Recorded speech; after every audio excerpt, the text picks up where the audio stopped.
భక్తివన్ ప్రేక్షకులకు నమస్కారం. మరొక ప్రశ్న, శ్రావణ మాసంలో మంగళగౌరి వ్రతం ఆచారం ఏమిటి? కొత్త వధువు ఎన్ని సంవత్సరాలు ఈ వ్రతాన్ని ఆచరించాలి? ఎలా పూర్తి చేయాలి అని.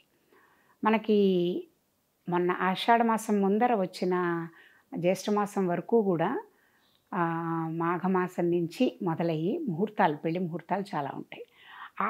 ఆ కాలంలో పెళ్ళైన కొత్త పెళ్లి కూతుర్లు ఎవరైతే ఉన్నారో మొదటి సంవత్సరం మంగళగౌరి వ్రతం ఇంట్లో ఆనవాయితీ ఉన్నవాళ్ళు మంగళగౌరి వ్రతాన్ని పెళ్ళైన ఆడపిల్లలు మొదలు పెడతారు. అంటే మొదటి సంవత్సరం అత్తగారు వీళ్ళకి చేయిస్తారు. అత్తగారింట్లో పట్టించడం అనేది కుదరని వాళ్ళు అమ్మ వాళ్ళ ఇంటికి వచ్చి కూడా చేసుకుంటారు. ఒకవేళ వీళ్ళు ఉద్యోగరీత్యా లేకపోతే వేరే ఎక్కడైనా ఉండి పెద్దవాళ్ళు ఉన్నారు, ఇద్దరు ఒకటే ఊళ్ళో ఉన్నారు అనుకుంటే.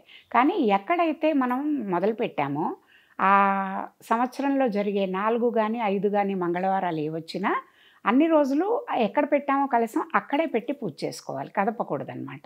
అక్కడే ప్రతిసారి మొదటి వారం ఎక్కడ చేసుకున్నామో అక్కడే చేసుకోవాలి. ఇందులో ముఖ్యంగా మనం చెప్పుకునేది ఏంటి? మంగళగౌరి వ్రతము అని అంటే మంగళగౌరి మనకి పరమశివుడికి భార్య, అంటే అర్ధభాగం.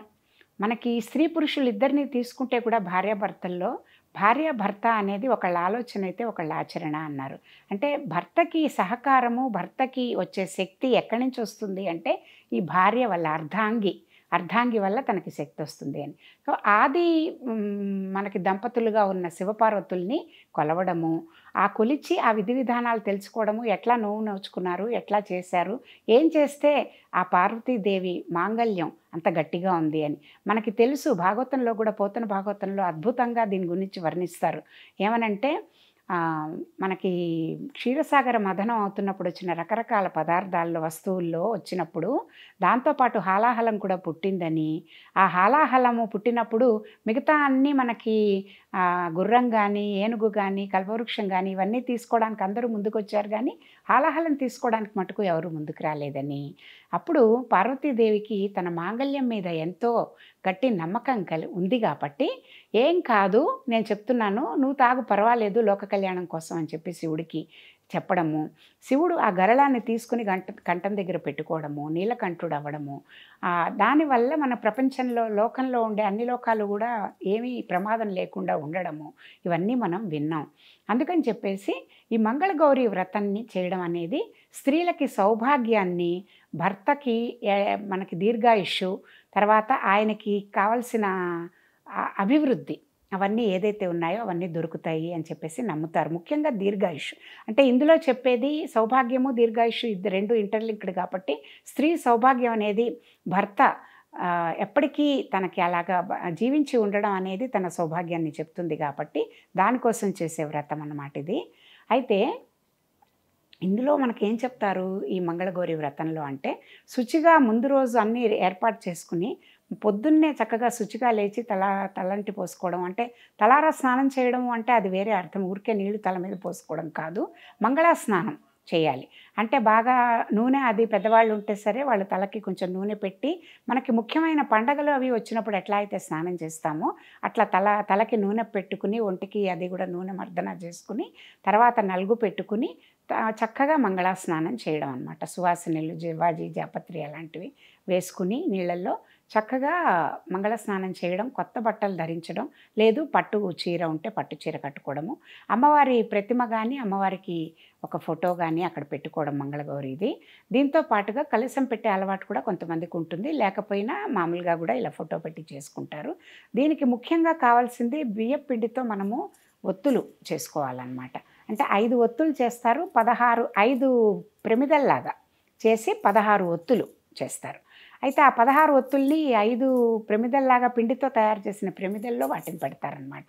పెట్టి మామూలు దీపారాధన చేయడం, షోడశోపచార పూజ సంకల్పం చెప్పుకోవడము, తర్వాత పూజకు కావాల్సినవన్నీ ముందరే రెడీ పెట్టుకుంటాం కాబట్టి షోడశోపచార పూజ చేసి అమ్మవారికి అన్నీ కూడా పూలతో, పళ్ళతో అన్నిటితోనూ పూజ చేసేసుకున్నాక నివేదనకేమో శనగలు, పానకం, వడపప్పు, పళ్ళు, చలిమిడి ఇవన్నీ కూడా నైవేద్యం పెడతారు అమ్మవారికి, మంగళగౌరికి నైవేద్యం పెట్టి, తర్వాత ఒక అట్లకాడ తీసుకుని అట్లకాడకి ఏం చేస్తారంటే కొంచెం దానికి కూడా తోరం కట్టి తోర పూజ అది కూడా ఉంటుంది. దీనికి కూడా ఆ తోరం కట్టి వాళ్ళు కూడా తోరం కట్టుకుని అమ్మవారికి ఫస్ట్ మొదటి తోరం ఇచ్చి వాళ్ళొక తోరం కట్టుకుని ఈ అట్లకాడకు కూడా ఒక తోరం కట్టి కుంకుమ గంధము కుంకుమ బొట్టు పెట్టి దాన్ని ఈ దీపాలు 5 ప్రమిదలు మనం పిండితో చేసిన ప్రమిదల్లాగా ఏదైతే చేశామో దాంట్లో ఆవు నేతితో ఈ ఒత్తులు వేసి దాన్ని బాగా వెలిగించేసి ఈ అట్లకాడని అమ్మవారి కథ చెప్పుకుంటూ అమ్మవారి పూజ చేసుకుని స్తుతి చేసుకుంటూ అట్లకాడని ఆ దీపం మీద పెడతారు.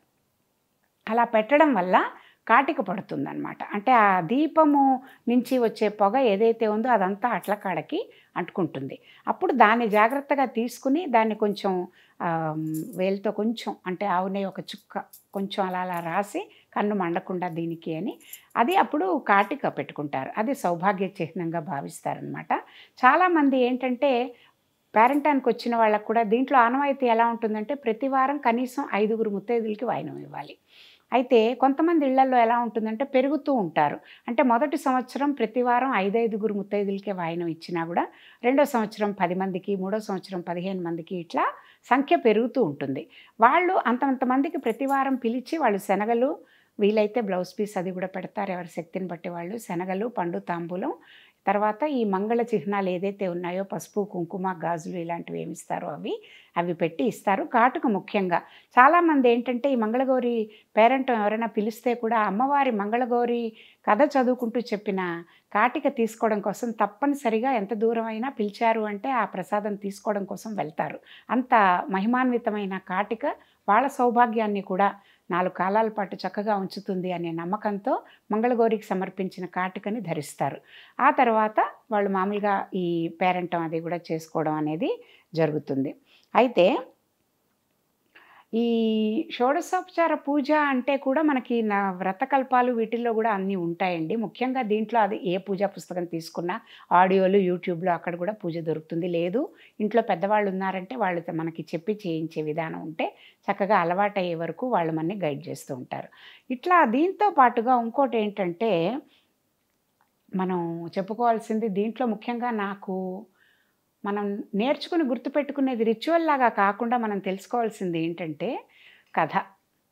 ఈ కథ ఏం చెప్తుందంటే ఇందులో ముఖ్యంగా ఒక అమ్మాయి ఉందని ఆ అమ్మాయికి లేక పుట్టిన పిల్ల ఆ అమ్మాయికేమో వివాహం అయ్యేందుకు వాళ్ళు చూస్తున్నప్పుడు కలలో కనిపించి ఒక అబ్బాయి ఎవరో ఫలానా అబ్బాయి అతనికి వివాహం చేసుకోవడానికి వస్తారని చెప్తే వీళ్ళు వెళ్ళి వాళ్ళని అడగడం పెళ్లి చేయడం. కానీ అతను అల్పాయుష్కుడు అనమాట. అయితే అల్పాయుష్కుడైన అతను భర్తగా దొరుకుతాడు అనేది వాళ్ళకి తెలుసు. పాపం దుఃఖపడుతూ ఉంటారు. అయితే ఈ అమ్మాయి మటుకు అలాంటివేమీ పట్టించుకోదు. తను ఎప్పటి నుంచో మంగళగౌరిని పూజ చేస్తూ అమ్మవారి భక్తురాలు కాబట్టి ఇంకోటి ఏం చెప్తారు, అమ్మవారి భక్తులకి ఎప్పుడూ కూడా సౌభాగ్యం లేకపోవడం అంటూ ఉండదు. తప్పనిసరిగా అమ్మవారు వాళ్ళని సౌభాగ్యవతిగా ఉంచుతుంది అని నమ్ముతారు. ఆ అమ్మాయి కూడా అలాగే నోము చేసుకుని అయితే ఆ రోజు కొత్త కుండ తీసుకుని కుండలో పాలు పోసి దాంట్లో ఏం చేస్తుందంటే ఒక పాము వస్తుంది దీని దగ్గరికి.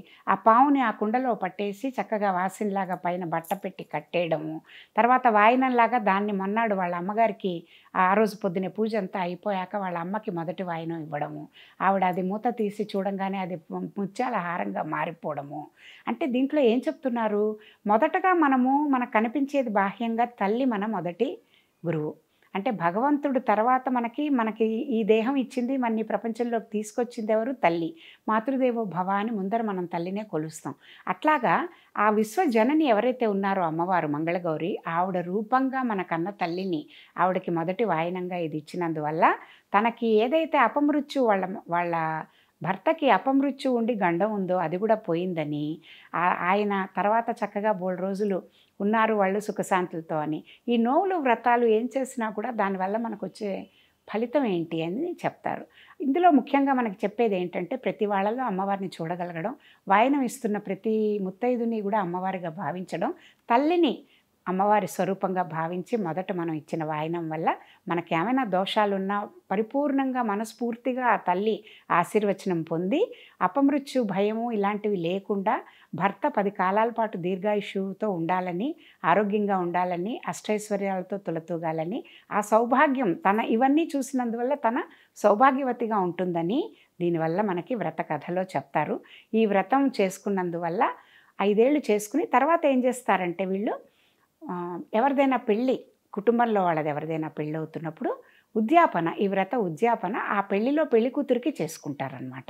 అంతవరకు వీళ్ళు 5 ఏళ్ళు పూర్తి చేసుకున్నాక మళ్ళీ బంగారం, చిన్న బంగారు మంగళసూత్రం బిళ్ళలు, తర్వాత వెండివేమో మట్టెలు ఇవి తయారు చేయించి చీర జాకెట్టు, 16 జతల అరిసెలు ఇవి చేసి కొత్త ఇత్తడి గిన్నెలో అది పెట్టి దాని మీద బ్లౌజ్ పీస్ అవి పెట్టి పూజ చేసి గౌరీ పూజ అది పెళ్లి కూతురు గౌరీ పూజ చేసుకుని వివాహం అయ్యాక ఆ మధ్యలో మంగళసూత్ర ధారణ అయ్యాక అప్పుడు ఆ పెళ్లి కూతురికి ఉద్యాపనగా ఇవన్నీ సమర్పించి వాళ్ళు ఉద్యాపన చేసుకుంటారనమాట. ఈ విధంగా మంగళగౌరి వ్రతం 5 ఏళ్ళు చేసుకుని పరిపూర్ణం చేసుకున్నాక పెళ్లి కూతురు కొత్త పెళ్లి కూతురికి ఉద్యాపన చేసుకుని ముగించడంతో ఈ వ్రతం ముగుస్తుంది. అట్లా మనం శ్రావణ మాసంలో వచ్చే శ్రావణ మంగళగౌరి వ్రతాన్ని ఈ విధంగా మనం జరుపుకుంటాం. నమస్తే.